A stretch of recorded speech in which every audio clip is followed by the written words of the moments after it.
Hi everybody, and welcome back. I know it's been a long time since the last video, but I've actually been busy.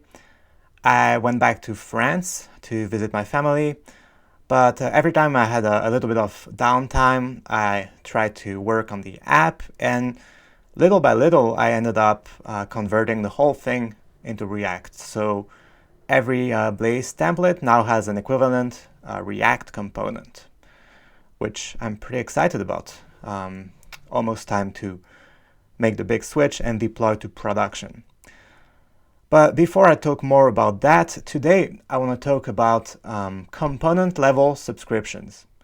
Or if you're used to the Blaze terminology, that would be template level subscriptions. So originally, I talked about global subscriptions, where I have these subscriptions in my app component, which kind of wraps the whole app, and they're just global, so they're available all the time, everywhere, and so on. Now, what you're seeing here is the profile page of an individual user, and obviously we can't just load in the data for every single user in the app, so that's a good use case for component subscriptions, or maybe we could call them local subscriptions.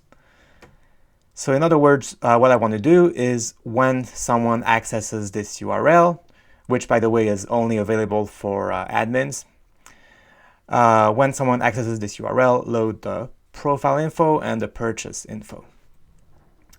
You can see the publication right here, user profile data. So if it's an admin and so on, return the user and their purchases. So how do we do that? Well, it's actually fairly simple. I just followed the steps outlined here in this guide on the Kadera site using Meteor subscribe inside a React component. And so here's what I did. I have my get Meteor data function right here, and all I'm going to do is subscribe in there. And that's pretty much it. So what will happen is, since getMeteorData is a reactive context, it will rerun whenever something inside it changes, right?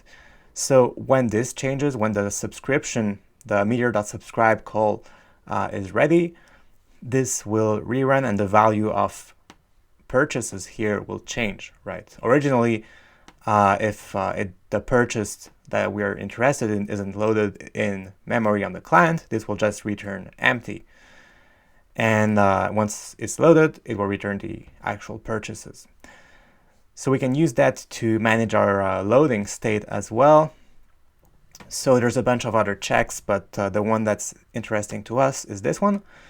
So if this data user is not defined, we show the loading screen. And if it is, we render the profile. And that's really all you need to do. So it's actually even simpler than in Blaze because you don't need to mess with auto runs or whatever.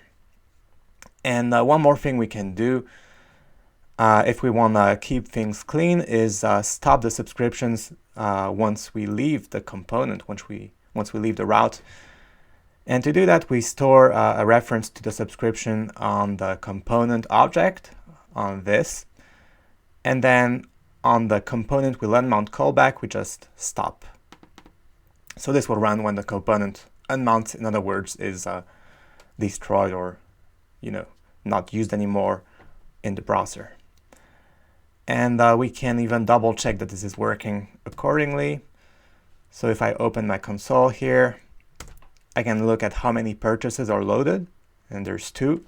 So there's one for my own user account, meteor.user, and then there's a second one for this user's purchase. Same thing with meteor.users.